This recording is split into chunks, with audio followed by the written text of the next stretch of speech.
Hi friends, Pandian store serial இனி வரப்போகிற எபிசோடுக்கான promo தான் இந்த வீடியோவில் பார்க்க போகிறோம். வாங்க ஃப்ரெண்ட்ஸ் பார்க்கலாம். இப்போ எங்கள் பாண்டியன் கடையில் சரவணன் கிட்டே பேசுகிறாங்க. ஏண்டா மயில்கிட்ட சண்டை போடுறா அப்படின்னு சொல்லி அவருக்கு அட்வைஸ் பண்ணுறாரு. இந்த மாதிரிலாம் இனி பண்ணாதரா அப்படின்னு சொல்லிட்டு. அப்போ சரவணனுக்கு பயங்கர கோபமாக வருது. ஸோ மயிலும் அப்போ சாப்பாடு கொண்டுட்டு வராங்க கடைக்கு. அப்போ வந்த உடனே சாப்பாடு வாங்க மாமா சாப்பிடுவீங்க அப்படின்னு கூப்பிட்றாங்க. எனக்கு வேணாம் அப்படின்னு மூஞ்சில் அடித்த மாதிரி சொல்கிறாரு சரவணன். ஏன்னா அந்த பிள்ளை நமக்காக தானே அங்கேருந்து வெயிலில் கஷ்டப்பட்டு கொண்டு வந்திருக்கு, நீ எப்படி சொல்கிற அப்படின்னு சொல்லிட்டு பாண்டியன் சொல்லிட்டு இருக்காரு. போய் உட்காந்து சாப்பிடுடா அப்படின்னு சொல்லிட்டு. இல்லைப்பா அது நீங்கள் சாப்பிடுங்கப்பா முதல்ல, நான் அப்புறம் சாப்பிட்டுக்கிறேன் அப்படின்னு. மாமா கடையில் தான் ஆள் இல்லை, கஸ்டமரை வந்தால் நான் பார்த்துக்கிறேன், நீங்கள் 2 பேருமே உட்காந்து சாப்பிடுங்க மாமா அப்படின்னு சொல்கிறாங்க. நம்ம மயிலுமே இருந்துக்கிட்டு சரிப்பா மயிலே நீ கடையை பார்த்துக்கோ, நாங்கள் 2 பேரும் சாப்பிட்டு வந்துடும் அப்படின்னு சொல்லிட்டு. சரி மாமா நான் எடுத்து வைக்கவா அப்படின்னு.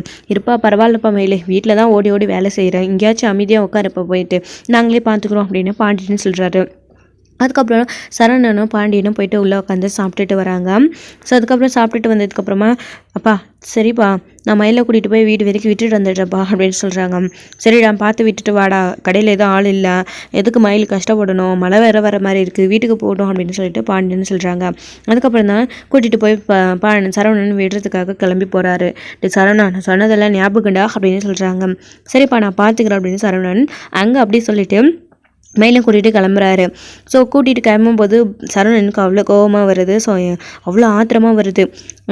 நம்ம கிட்ட ஒரு மாதிரியும் வீட்டில் ஃபேமிலி கிட்ட ஒரு மாதிரியும் நல்லாவே நடிக்கிறாள், அவளை பற்றி உண்மை நமக்கு தெரிஞ்சிருச்சு அப்படின்ன உடனே எப்படியெல்லாம் நடிக்கிறா பாரு அப்படின்னு சொல்லிட்டு இங்கே சரவணன் நினச்சிக்கிட்டே போகிறாரு.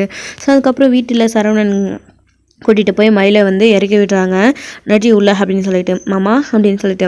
நடிடி உன்னை என்ன கொஞ்சத்துக்காக கூட்டிகிட்டு வந்தாங்க அப்படின்னு சொல்லிட்டு சரவணன் தரன்னு கையை எடுத்துகிட்டு போய் ரூம்குள்ளே மயிலை தள்ளி விடுறாங்க. என்னாச்சு மாமா, ஏன் இப்படி ஆஷா என்னை தள்ளி விடுறீங்க அப்படின்னு சொல்லிட்டு. என்னடி உன் மனசில் என்னடி நினச்சிட்டு இருக்க, உன்னுடைய ஃப்ராடு தனம்லாம் தெரிஞ்சா என் வீட்டில் இருக்கிறவங்க உன்னை பற்றி இப்படியெல்லாம் பேசவே மாட்டாங்க. என்ன நினச்சிட்டு இருக்க, நான் உன்கிட்ட உன்னுடைய ஃப்ராடு தனம்லாம் தெரிஞ்சு சண்டை போடுறத வச்சு என் அப்பா அம்மா கிட்ட நான் குழந்தைய காரணமாக வச்சு சண்டை போடுறேன்னு அவங்க கிட்ட அப்படியே பிளேட்டை மாற்றி போடுறேன். என்னடி நீ எல்லாம் மனுஷி, அப்படியே பிளேட்டை திருப்பி போடுற, உன்ன மாதிரி ஒரு பொய்க்காரியை இந்த நாட்டிலேயே நான் பார்க்கல அப்படின்னு சரவணன் கோவப்பட்டு சண்டை போட்டுட்டு இருக்காங்க. இங்கே பாருங்க மாமா அப்படிலாம் சொல்லாதீங்க அப்படின்னு. ஏச்சி வாயை மூடிட்டு, உன்னுடைய வண்டவாளம் வீட்டில் தெரிஞ்சா யாருமே அப்படி பேச மாட்டாங்க. என்ன நினச்சிட்டு இருக்க உன் மனசில், இப்போவே இன்றைக்கே என்ன ஆனாலும் சரி உன் விஷயத்த வீட்டில் சொல்லாமல் விட மாட்டேன் அப்படின்னு சரவணன் சொல்லிட்டு இருக்காரு. மாமா இங்கே பாருங்க மாமா, நான் ஏதோ தப்பு பண்ணிட்டேன், மன்னிச்சு விட்டுருங்க, அதுக்காக இப்படி ஏன் இப்படி தினம் சித்திரவாதம் பண்ணுறீங்க மாமா, ப்ளீஸ் மாமா அப்படின்னு சொல்லிட்டு.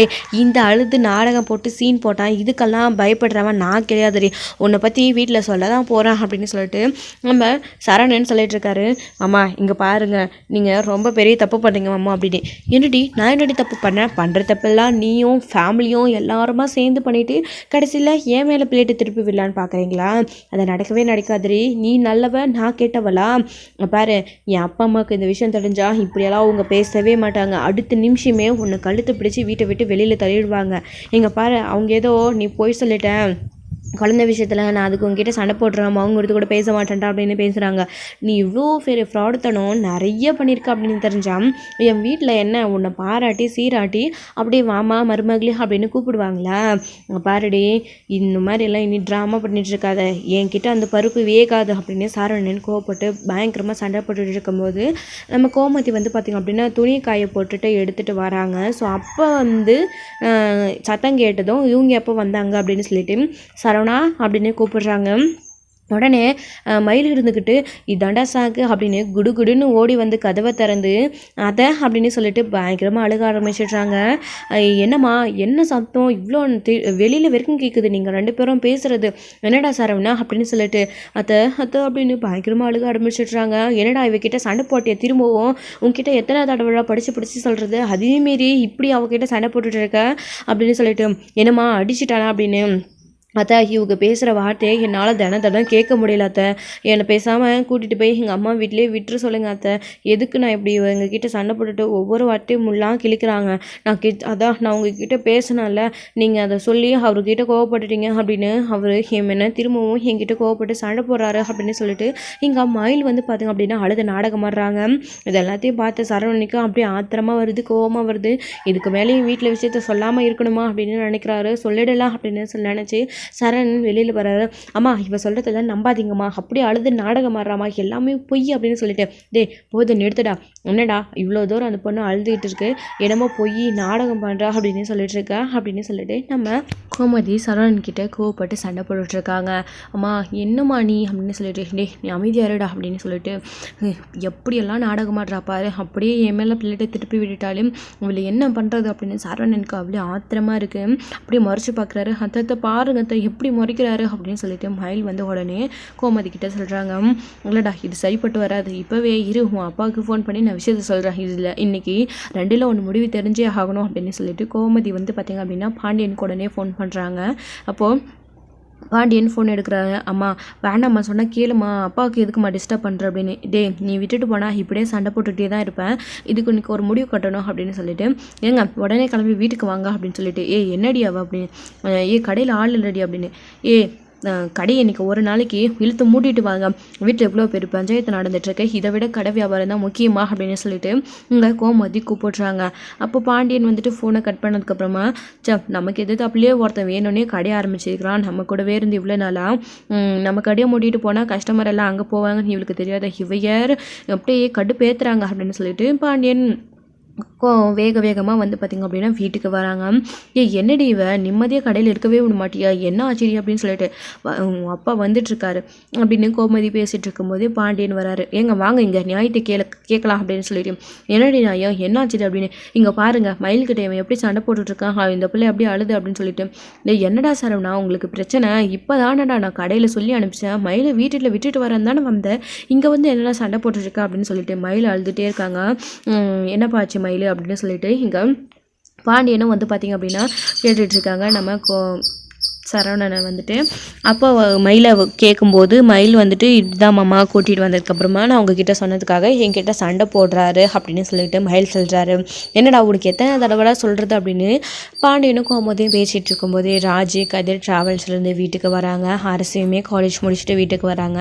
என்னாச்சு அண்ணி பிரச்சனை, ஏன் எல்லாம் அண்ணி அழுதுட்டுருக்காங்க அப்படின்னு சொல்லிட்டு ராஜியும் அரசியும் வந்த உடனே கேட்குறாங்க.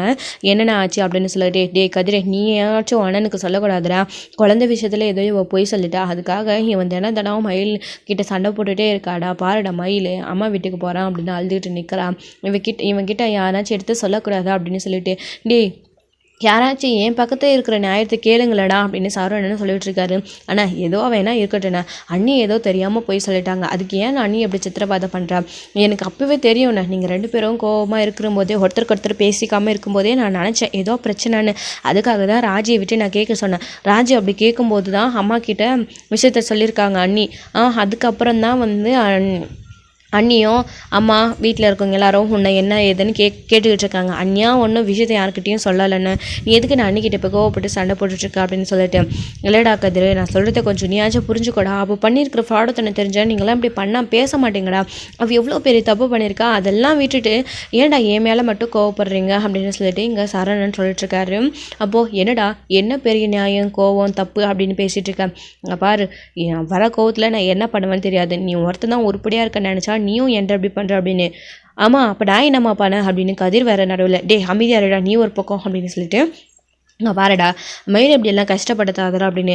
ஐயோ ஏன் என் நிலைமை யாருமே புரிஞ்சிக்க மாட்டேன்றீங்க, இப்படி ஆளுக்கு அட்வைஸ் சொல்லி ஏன் என்னை கொள்றீங்க அப்படின்னு சொல்லிட்டு சரண் ஒரு பக்கம், ஐயோ அப்பா என்னம்மா நடிக்கிறாடா, அழுதே காரியத்தை சாதிச்சிருவா போல இருக்கே, இவளெல்லாம் எந்த நாட்டிலேருந்து என் தலையில் இப்படி வந்து கட்டி வச்சுட்டாங்கன்னு தெரியலையடா சரவணா அப்படின்னு அவர் மனசுக்குள்ளே அவர் புலம்பிட்டுருக்காரு.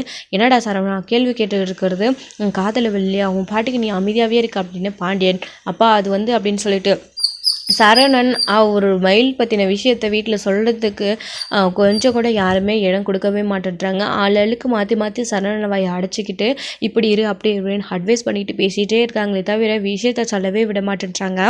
அதுக்கப்புறம் சரவணன் ஒரு கட்டத்துக்கு மேலே பயங்கர கோவப்பட்டு பொருளை தூக்கி பட்டார்னு போட்டு வர்றாரு. பாத்தியாடி இவனை எவ்வளோ கோவம் வருது இவனுக்குன்னு, இவ்வளோ நாளாக அமுக்கடி மாதிரி இருந்துக்கிட்டு இப்போ எப்படி பண்ணுறான பாருங்க அப்படின்னு பாண்டியன் கோவப்பட்டு பேசுகிறாரு. அப்போ தான் இங்கே கோமதி இருந்துக்கிட்டு என்னடா என்ன நியாயத்தை கேட்டால் உனக்கு கோவம் வருதா, எதுக்கு இப்போ பொருளெல்லாம் தூக்கி போட்டு வடிக்கிறா அப்படின்னு சொல்லிட்டு, அம்மா அப்போது நிறுத்தக்கம்மா, நானும் எவ்வளோ நேரமாக முயற்சி பண்ணுறேன், என்னை யாருமே சொல்ல விடாமல் அவள் பக்கம் இருக்கிற நியாயத்தை மட்டுமே கேட்குறீங்களே, நான் குழந்தை விஷயத்துக்காக இவகிட்ட சண்டை போடலை அப்படின்னு சரவணன் சொல்கிறாரு. இது கேட்டதுக்கப்புறமா எல்லாருமே கொஞ்சம் ஷாக் ஆகுறாங்க. என்ன சொல்கிறீங்க, என்னடா சொல்கிற அப்படின்னு சொல்லிட்டு ஒருத்தர் மாத்திரம் ஒருத்தர் வந்து கேட்குறாங்க. என்ன மாமா இப்படி சொல்கிறீங்க, அப்போ எதுக்கு நீங்கள் அக்கா கிட்ட சண்டை போடுறீங்க அப்படின்னு. ஐயோ ராஜி விஷயமே வேறு, ஆனால் விஷயத்த நான் எங்கே உங்கள் எல்லாருக்கிட்டையும் சொல்லிடணும் அப்படின்ற பயத்தில் இவ வந்து எங்கே மாட்டிக்க போகிறோமோ அப்படின்றதுனால உங்கள் எல்லாருக்கிட்டையும் நாடகம் மாறுறா. நான் குழந்தை விஷயத்தை வச்சு இவகிட்ட சண்டை போடுறேன்னு என்னை பேச விடாமல் உங்களையும் என்கிட்ட பேச விடாமல் வாயடைச்சி இப்படிலாம் நடிக்கிறோம் அப்படின்னு சொல்லிட்டு சரவணன் எல்லாம் உண்மையும் சொல்லிடுறாங்க. என்னம்மா அம்மா சொல்கிறீங்க, அக்கா என்னக்கா மாமா எப்படி சொல்கிறாரு, நீங்கள் வேறு மாதிரி சொல்கிறீங்க அப்படின்னு. இல்லை இல்லை இவர் பொய் சொல்கிறாரு, என்னை வந்து திட்டிக்கிட்டே இருக்கணும் அடிச்சுக்கிட்டே இருக்கணும், இதுக்கு இந்த மாதிரி ஒரு காரணம் சொல்கிறாரு அப்படின்னு சொல்லிட்டு, என்னம்மா உன்னை அடித்தானா இவன் அப்படின்னு சொல்லிட்டு கோமதி கேட்குறாங்க. நான் எங்கம்மா இவ்வளோ அடித்தேன் அப்படின்னு சொல்லிட்டு, நீங்கள் கொஞ்சம் விட்டுருந்தா அடிச்சிருப்பீங்க அப்படின்னு. அடிக்கவே இல்லை அடிச்சிட்டேன்னு சொல்கிறியடி நீ எல்லாம் நியாயமா, இதுக்கு மேலே உன்னை வீட்டில் விஷயத்த சொல்லாமல் இருந்தால் நான் தாண்டி பாவி ஆகிடுவேன் அப்படின்னு சொல்லிட்டு, இப்படி பேசிக்கிட்டே இருக்காம முதல்ல விஷயம் என்னன்னு சொல்லடா அப்படின்னு பாண்டியன் சொல்கிறாரு. ஸோ இப்போ வந்து பார்த்திங்க அப்படின்னா சரவணன் எல்லா விஷயத்தையும் இதுக்கு மேலே பொறுக்கவே முடியாது அப்படின்னு சொல்லிடுறாரு. இவ ரொம்ப பெரிய தப்பு பண்ணியிருக்கா, இவ நம்ம எல்லாருக்கிட்டையும் பொய் சொல்லியிருக்கா, இவ மட்டும் இல்லை இவ குடும்பமும் சேர்ந்து பொய் சொல்லியிருக்காங்க அப்படின்னு சொல்லிட்டு சரவணன் எல்லா உண்மைகளும் சொல்லிடுறாங்க. இந்த விஷயம் தெரிஞ்சதுக்கு அப்புறமா எல்லாருமே பயங்கர ஷாக்காகி மயில் அப்படி பார்க்குறாங்க. மயில் மாமா சொல்ல மாட்டாருன்னு நினச்சி இவ்வளோ நாளாக மாமா பலிகாடாக்கிட்டு இருந்தோம், இப்போ விஷயத்த சொல்லிட்டாரு, இப்போ என்ன பண்ண போகிறோம் அப்படின்னு மயில் வந்து நினச்சிட்டு இருக்காங்க. மனசுக்குள்ளேயே அழுதுகிட்டே நின்றுட்டு இருக்காங்க. என்னம்மா இது நீ ஒரு மாதிரி சொல்கிற, இவன் வேறு மாதிரி சொல்கிறான், அவன் சொல்கிறதெல்லாம் உண்மையா அப்படின்னு. அப்போது இப்போவும் நான் தான் அவளை அடிக்க திட்ட காரணம் தெரியாமல் இப்படி பொய் சொல்கிறேன்னு நினைக்கிறியாம்மா, இப்போ கூட நான் சொல்கிறது உண்மை நீங்கள் யாருமே நம்ப மாட்டிங்களா அப்படின்னு. ஆனால் திடீர்னு இப்படியெல்லாம் சொன்னால் எங்களால் கொஞ்சம் கூட நம்பவே முடியலண்ணா அப்படின்னு சொல்லிட்டு கதிர் சொல்கிறாரு. அப்போ நான் சொல்கிறது பொய்யாவே இருக்கட்டும், அவகிட்ட அவள் படித்தா இல்லை அந்த சர்டிஃபிகேட்டை காட்ட சொல்லு, அவள் வேலைக்கு போயிட்டு இருந்தால அந்த கம்பெனி எதுன்னு சொல்லு, அதுக்கப்புறம் அவளோட ஆதார் கார்டை காட்ட சொல்லு, அவளோட வயசு என்னன்னு தெரிஞ்சுக்கலாம் அப்படின்னு சொல்லிட்டு எல்லாத்தையும் சரவணன் வந்து கரெக்டாக சொல்லவும் இதை கேட்ட உடனே ஷாக் ஆகிடுறாங்க. மயில் வந்துட்டு என்னம்மா அதான் அவன் சொல்கிறான்ல பிரச்சனைன்னு வந்துடுச்சு, சண்டைன்னு வந்துடுச்சு, அதை பேசி சரி பண்ணிக்கிறதாம்மா சரி, உன் மேலே தப்பு இல்லை, அவன் தான் தப்பாக சொல்கிறான்னு நீ சொல்கிற, அவன் சொல்கிற மாதிரி அந்த ஆதார் கார்டு உன்னோட சர்டிஃபிகேட்டு எந்த ஆஃபீஸ்க்கு வேலைக்கு போனால் இதெல்லாம் நீ சொல்லுமா, இதெல்லாத்தையும் தெரிஞ்சுக்கிட்டு கன்ஃபார்ம் பண்ணிக்கிட்டு அதுக்கப்புறமா அவனை நம்ம பார்த்துக்கலாம், இதை நீ காட்டிட்டா அவன் உங்ககிட்ட சண்டை போட மாட்டான்ல, இனி நாங்கள் பார்த்துப்போம்ல அப்படின்னு கோமதி சொல்கிறாங்க. ஐயோ அத்தை வேற புரியாமல் பேசுகிறாங்களே, இதுக்கெல்லாம் நான் எங்கே போவோம் அப்படின்னு மயில் வந்து தெரு முழிக்கிறாங்க. அம்மா அவள் வாயை கூட திறக்க மாட்டாமா, இதுக்கு மேலே அப்படியே தான் நின்றுட்டுருப்பா, என்ன சொன்னாலும் அப்படின்னு சரவணன் சொல்கிறாரு. ஏமா மயில் என்னம்மா இவ்வளோ தூரம் உன் அத்தை சொல்கிறான்ல, அவனும் இவ்வளோ தூரம் சொல்கிறான்ல, நீ ஏதாச்சும் வாங்கிட்டு வந்த பதில் பேசம்மா, அவன் சொல்கிறதுக்கு தகுந்த மாதிரி நீயும் அமைதியாகவே இருக்க, இவ்வளோ நேரம் அவன் மேலே இருக்கிற தப்பை இவ்வளோ அழகாக சுட்டி காட்டின நீ இப்போ அவன் சொல்லும் போது நீ அமைதியாகவே இருக்கையே, அவன் நீ சொன்ன நியாயப்படியே அவன் பக்கம் நாங்கள் என்ன ஏதுன்னு கேட்டு அவனை திட்டியாச்சு பேசியாச்சு, அவன் சொல்கிற காரணத்துக்காக உன்னோட பக்கம் இருக்கிற நியாயத்தை நீ எங்களுக்கு விளக்கணும் இல்லைம்மா அப்படின்னு சொல்லிட்டு பாண்டியன் சொல்கிறாரு. மயில் வந்து திரு முழிக்கிறாங்க. அக்கா என்னக்கா அமைதியாகவே இருக்கீங்க, மாமா அத்தை எல்லாருமே சொல்கிறாங்கல்ல உங்களோட ஆதார் கார்டு கொடுங்க, நீங்கள் எங்கே வேலை செஞ்சீங்கன்னு கூட சொல்ல வேணாம், உங்களுடைய ஆதார் கார்டும் நீங்கள் படித்த சர்டிஃபிகேட் மட்டும் கொடுங்கக்கா, அது போதும், நீங்கள் படிச்சிருக்கீங்க அப்படின்றதுக்கு ஒரு ஆதாரம், உங்களுடைய வயசு என்ன அப்படின்னு தெரிஞ்சுக்கிறதுக்கு, அப்போ எல்லாருக்கும் இருக்கிற சந்தேகம் போயிடும் இல்லைக்கா, நீங்கள் சர்டிஃபிகேட் கொடுங்க அப்படின்னு. ராஜிமா நீ எவ்வளோ கேட்டாலையா அவள் கொடுக்க மாட்டா, ஏன்னா அவகிட்ட சர்டிஃபிகேட் இருந்தால் தானே, நான் தான் சொல்கிறேனே அவள் +2 தான் படிச்சிருக்கா, அவள் வந்து டிகிரி வாங்கவே இல்லை, நீங்கள் எல்லாரும் ஏன் இப்போ கூட என்னை நம்பாம அவளையே இப்படி மாற்றி கேட்டுட்ருக்கீங்க, அவகிட்ட இருந்தால் தானே அவள் கொடுப்பா அப்படின்னு சொல்லிட்டு இங்கே சரவணன் சொல்லும்போது அண்ணி என்ன நீ எல்லாரும் இவ்வளோ தூரம் கேட்டோம், நீங்கள் அமைதியாக இருக்கீங்க அப்படின்னா அப்போ அண்ணன் சொல்கிறது தான் உண்மையா? உங்ககிட்ட சர்டிஃபிகேட் இல்லை, ஆதார் கார்டு இல்லையா அப்படின்னு சொல்லிட்டு இங்கே நம்ம கதிர் வந்து கேட்குறாங்க. இதை கேட்டதுக்கப்புறமா ஷாக் ஆகி மயில் அது வந்து அப்படின்னே நின்றுட்டுருக்காங்க. என்னம்மா ஏதாச்சும் சொல்லு அப்படின்னு கோமதி கேட்கும்போது, அத்தை அது எங்கே இருக்குன்னு தெரியல அத்தை, மறந்து வச்சிட்ருக்கேன், தேடணும் அப்படின்னு. சரிம்மா தேடி எடுக்க எவ்வளோ நேரம் ஆகிட போகுது, நீ போய் தேடுமா, அப்படி இல்லைன்னா சொல்லு, நாங்களாச்சும் தேடுறோம், எங்கே வச்சேன்னு சொல்லு அப்படின்னு சொல்லி ஹெல்ப் பண்ணுறோம் அப்படின்னு கோமதி சொல்கிறாங்க. அம்மா அவகிட்ட இருந்து அவள் எங்கேயாச்சும் வச்சு மறந்துருந்தா தான் நம்ம தேடுறதுக்கு, ஏம்மா அப்படின்னு சொல்லிட்டு சரவணன் சொல்லும்போது, நீ கொஞ்சம் நேரம் அமைதியாகிட சரவணா, நீ எல்லாத்தையும் சொல்லிட்டல, அவகிட்ட நாங்கள் என்ன எதுன்னு கேட்டுக்கிறோம் அப்படின்னு பாண்டியனும் கோமதி சொல்கிறாங்க. என்னமோ பண்ணுங்க, என்னை நம்பக்கூடாதுன்னு முடிவு பண்ணிட்டீங்க அப்படின்னு தானே அப்படின்னு சரவணன் சொல்லும்போது, ஏமா மயில் நீ இப்படி எடுத்து கொடுக்காம இருக்க அவன் சொல்கிறதெல்லாம் உண்மைன்னு ஆகுது, நீ சொல்கிறதெல்லாம் பொய்யின்னு ஆகுதுமா, இப்படியே இவ்வளோ நேரம் தான் நின்றுட்டுருக்க போகிற, அன்றைக்கே அவன் ஆதார் கார்டு கேட்கும்போது நீ தயங்கி நின்றுட்டுருக்க அப்படின்னு சொல்லிட்டு இங்கே சரவணன் சொல்லிட்டுருக்காரு. அது பாண்டியன் வந்து சொல்லிட்டுருக்காரு.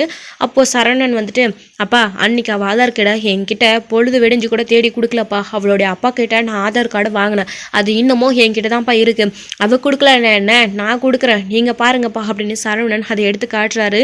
அதை காட்டினோடனே அதை பார்த்துட்டு கதிர், ராஜி, கோமதி எல்லாருமே பயங்கர ஷாக் ஆகுறாங்க. ஸோ அதுக்குள்ளேயே அரசி வந்து நம்ம செந்திலுக்கும் மீனாவுக்கும் ஃபோன் பண்ணி விஷயத்த சொல்லிடுறாங்க. இந்த மாதிரி வீட்டில் பிரச்சனை அப்படின்னு உடனே அவங்களும் கிளம்பி வராங்க. ஸோ இது எல்லாத்தையும் இவங்க பார்த்து ஷாக் ஆகி நின்றுட்டு இருக்கும்போது அவங்களும் வராங்க. என்னாச்சு ராஜி அப்படின்னு சொல்லிட்டு, அக்கா இதை பாருங்க அப்படின்னு மீனா கிட்டே காட்டுறாங்க. பார்த்த உடனே மீனாவும் ஷாக் ஆகுறாங்க. என்ன ராஜி இதெல்லாம் அப்படின்னு. ஆமாக்கா மயிலக்கா இவ்வளோ நாளாக இதை நம்ம கிட்ட மறைச்சிருக்காங்க அப்படின்னு சொல்லிட்டு இங்கே ராஜி மீனா கிட்ட சொல்கிறாங்க. என்னக்கா இதெல்லாம் அப்படின்னு சொல்லிட்டு, அப்போது அன்றைக்கி கிச்சனில் நீங்கள் சொன்னது உண்மை தானே, அதுக்கப்புறம் தான் உண்மை எங்கே எங்களுக்கு தெரிஞ்சிடுமோ அப்படின்றதுக்காக தான் நீங்கள் உளர்னீங்களா அப்படின்னு. ஆமாம் மீனா நீ சொல்கிறது கரெக்ட்மா, அன்றைக்கி அவள் போய் சொல்லியிருக்கா, அன்றைக்கி தான் எனக்கே சந்தேகம் வந்து, அதுக்கப்புறம் தான் நான் இந்த ஆதார் கார்டு விஷயத்த நோண்ட ஆரம்பித்தேன், அப்புறம் தான் எனக்குமே விஷயம் தெரியும், அதுக்கு முன்னாடி இவள் படிக்கல, +2 தான் படிச்சிருக்கா அப்படின்ற விஷயம் தெரியும், நான் சொன்னது இப்போயாச்சும் உண்மைன்னு எல்லாரும் நம்புறீங்களா அப்படின்னு. என்னப்பா மயில் இதில் இருக்கிற பர்த் சர்டிஃபிகேட் உண்மை தானே, அப்போலாம் நீ சரவணனோட பெரியவனாப்பா அப்படின்னு கேட்கவும் வாயே திறக்க மாட்டேன்றாங்க. மயில் அழுதுகிட்டே நின்று இருக்காங்க. இதுக்கு மேலே அழுது நீ நீலிர் கண்ணீர் வடித்து இங்கே எல்லாரையும் நான் நம்ப வச்சு ஏமாற்ற முடியாதடி, எல்லாருக்கும் உண்மை தெரிஞ்சிடுச்சு, உன்னுடைய வண்டவாளம் வெட்ட வெளிச்சமாக தெரிஞ்சு போச்சு, அதுக்கப்புறம் அழுதுகிட்டு நிற்காம இப்போ ஏன்ச்சும் வாயை திறந்து ஒழுங்கு மரியாதை ஒத்துக்கோ, என்கிட்ட மட்டும் அன்னைக்கு தப்பு தான் மாமா, என்னை மன்னிச்சிருங்க, வீட்டில் விஷயத்த சொல்லாதீங்க, அத்தையும் மாமாவும் என்னை வீட்டை விட்டு வெளியே அனுப்பிடுவாங்க, வேணாம் மாமான்னு கெஞ்சினா உண்மையை ஒத்துக்கிட்டு இப்போ வாயை திறந்து ஆமான்னு கூட சொல்ல மாட்டேன்ற அப்படின்னு சரவணன் சொல்கிறாரு. ஏம்மா என்னம்மா சரவணன் சொல்கிறதெல்லாம் உண்மையா, அப்போது நீ எங்ககிட்ட போய் சொல்லியிருக்கியா, அவன் மேலே தப்பு இருக்கிற மாதிரி இவ்வளோ நாளாக எப்படிம்மா உன்னால் நாடகம் ஆட முடிஞ்சிச்சு, இப்போ கூட அவன் மேலே தான் தப்பு இருக்கிற மாதிரி நாடகம் ஆடனே உன்னை நம்பி நானும் என் பிள்ளையை சந்தேகப்பட்டுட்டேனே அப்படின்னு சொல்லிட்டு, அதானே இந்த கோமதி பாண்டியனோட வளர்ப்பு எப்படி தப்பாக போயிடும்னு நான் நினச்சேன், அப்போவே தப்பு என் பிள்ளைங்க மேலே யார் மேலேயும் இருக்காது, ஏன்னா நான் என் பிள்ளைங்களை எல்லாரையுமே தங்கமாக தான் வளர்த்துருக்கேன், காரணமும் சூழ்நிலையும் அவங்களுக்கு ஏற்ற மாதிரி திருப்பி விட்டு இப்படியெல்லாம் அவங்கள பேச வச்சாலே அவங்க எல்லாருமே தங்கம் அப்படின்னு கோமதி சொல்லிட்டு இருக்காங்க. ஆமா அது விடுமா, நீ வந்து எங்களெல்லாம் எப்படி வளர்த்துருக்கான்றது எங்களுக்கு தெரியுமா, அவளை அவங்க அப்பா அம்மா எந்த லட்சணத்தில் வளர்த்து வச்சுருக்காங்கன்னு பாருமா, பொய்க்கு மேலே பொய்யா சொல்லி வச்சுருக்கா, இப்போவே அவங்க அப்பா அம்மாவை வர வச்சு நீங்கள் பேசி 2ல் 1 முடிவு எனக்கு சொல்லி ஆகுமா, இப்படி ஒரு பொய்க்காரியால் என்னால் வாழ முடியாதுமா, எனக்கு தெரிஞ்ச உண்மை இவ்வளோதாம்மா, இதுக்கு மேலேயும் இன்னும் இவ குடும்பமும் சேர்ந்து என்னெல்லாம் மறைச்சி வச்சுருக்காங்கன்ற உண்மை எங்களுக்கு தெரியலம்மா அப்படின்னு சொல்லிட்டு இங்கே வந்து சரவணன் வந்து சொல்லும்போது ஸோ என்ன பேசுறதுனே தெரியல ராஜிக்கும் மீனாவும். ஸோ நகை போலியான விஷயம் அப்படின்றது ராஜிக்கும் மீனாவுக்கு தெரியும். ஸோ இதனால் இவங்க ஷாக்காகி நின்றுட்டுருக்காங்க.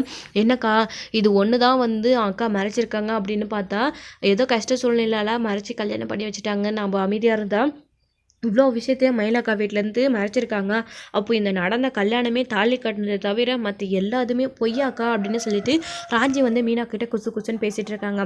ராஜியா அமைதியாரு, ஏற்கனவே நம்ம ஒரு அரசியோட விஷயத்தில் பொய்யை மறைச்சி அத்தைக்கிட்டே மாமாக்கிட்டே திட்டு வாங்கினது பத்தாதா, அமைதியாயிரு, இந்த விஷயம் நம்மளுக்கு தெரிஞ்ச மாதிரி நம்ம காட்டிக்க வேணாம், இதுவும் சரவணன் மாமாவுக்கு இப்போ எப்படி எல்லா விஷயமும் தெரிஞ்சிச்சோ அதே மாதிரி தெரிய வந்து அவங்களே வந்து பேச்சு சரி பண்ணிப்பாங்க, இந்த விஷயத்தில் நாம் தலையிட வேணாம், ஏன்னா அக்கா நிறைய போய் சொல்லியிருக்காங்க, இதில் நம்ம தலையிட்டு நம்மளுடைய வாழ்க்கையை நம்ம வீணாக்கிக்க வேணாம் அப்படின்னு மீனா சொல்கிறாங்க. இதனால் ராஜா அமைதியாயிடுறாங்க. ஆமாம் இன்னும் என்னம்மா இவளை நிற்க வச்சு பேசிகிட்டு இருக்கா அப்படின்னு சரவணன் சொல்கிறாரு. கிட்ட போயிட்டு நம்ம கோமதி இருந்துட்டு மயிலுக்கிட்ட, என்னடி இவன் சொல்கிறதெல்லாம் உண்மையா, இவ்வளோ பொய்யை மறைச்சிருக்கியே, உண்மையாக பொய்யான்னு இப்போ வாயை திறந்து சொல்லலைன்னா நடக்கிறதே வேறு அப்படின்னு கோமதி சொல்லவும், அத்தை அது வந்து ஆமாம் அத்தை, என்னை மன்னிச்சிடுங்க அத்தை, நான் எவ்வளவோ சொல்லி பார்த்தேன், என் வீட்டில் என் அப்பா அம்மா இப்படியெல்லாம் பொய் சொல்லி என்னை இவருக்கு கல்யாணம் பண்ணி வச்சுட்டாங்க. ஆனால் அன்னையிலேருந்து நான் ஒவ்வொரு நாளும் எப்படா மாட்டிப்பேன்னு பயந்துக்கிட்டே இருந்தேன். அதே மாதிரி மாமா கண்டுபிடிச்சிட்டாரு, தப்பு தான் அத்தை, மன்னிச்சிடுங்க அப்படின்னு சொன்ன உடனே கோமதி மறு வார்த்தை பேசவே இல்லை.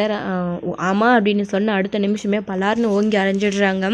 இதுக்கு மேலேயும் ஒரு வார்த்தை கூட நீ இந்த வீட்டில் நின்று பேசக்கூடாது, இந்த வீட்டில் இருக்கிற தகுதி உனக்கு கிடையாது, வீட்டை விட்டு வெளியில் போடி அப்படின்னு கழுத்தை பிடிச்சி வெளியில் தள்ளிடுறாங்க. நம்ம மயில் வந்து அழுதுகிட்டே வெளியில் போகிறாங்க. அத்தை பேசி தீர்த்துக்கலாம் அப்படின்னு நம்ம மீனா சொல்கிறாங்க. இதுக்கு மேலே பேசுறதுக்கு எதுவுமே இல்லை மீனா அப்படின்னு சொல்லிட்டு பாண்டியன் வந்து சொல்கிறாரு. செந்திலும் ஷாக் ஆகி நிற்கிறாங்க. ஸோ இந்த வீட்டுக்கு மட்டும் ஏன் இப்படி தான் பிரச்சனை நடக்குதுன்னே தெரியல, பிரச்சனை மேலே பிரச்சனையாக வருது. முதல்ல செந்திலும் மீனாவும் கோட்ரஸ்க்கு போகிறேன் அப்படின்னு ஒரு பிரச்சனையில் வெளியே கிளம்புனாங்க. அடுத்து பழனி கடை திறக்கிறா அப்படின்ற ஒரு பிரச்சனையில் வெளியில் போனாங்க. ஸோ இப்போ நம்ம மயில் வந்துட்டு அவங்க சொன்ன விஷயத்தினால போய் சொல்லி மாட்டிக்கிட்டு இப்போ வீட்டை விட்டு கோமதி வந்து தொடுத்துறாங்க. வீட்டிலேருந்து ஒவ்வொரு ஆளாக குறைஞ்சிக்கிட்டே இருக்குது அப்படின்னு இதை நினச்சி பாண்டியன் ரொம்ப மனசு ஒடிஞ்சு போய் நெஞ்சு பிடிச்சிக்கிட்டு அப்படியே உட்காந்துடுறாரு. உன்னால் என் புருஷன் உயிருக்கு இப்போ ஆபத்து அப்படின்னு கோமதி ரொம்ப பயந்துக்கிட்டே பாண்டியனை வேகமாக ஹாஸ்பிட்டலுக்கு கூட்டிகிட்டு போயிட்டுருக்காங்க. எல்லாருமே இந்த வீட்டுக்கு இதுக்கப்புறம் காலடி எடுத்து வச்சிடாத, எங்கேயாச்சும் போய் தொலை அப்படின்னு சொல்லிட்டு நம்ம சரவணன் சொல்லிட்டு ஹாஸ்பிட்டலுக்கு கிளம்பி போயிட்டுருக்காங்க. ஸோ இதோட இந்த எபிசோட் வந்து முடிச்சிருக்காங்க. அடுத்தடுத்த எபிசோடில் என்ன நடக்க போகுது, பாண்டியனுக்கு வந்து என்னாச்சு அப்படின்றத வெயிட் பண்ணி நெக்ஸ்ட் வீடியோவில் பார்க்கலாம். எவ்ரிஸ் தேங்க்யூ. இந்த வீடியோ உங்களுக்கு பிடிச்சிருந்தா லைக் பண்ணுங்கள், ஷேர் பண்ணுங்கள், கமெண்ட் பண்ணுங்கள், மறக்காமல் பெல் ஐக்கானை கிளிக் பண்ணி வச்சுக்கோங்க.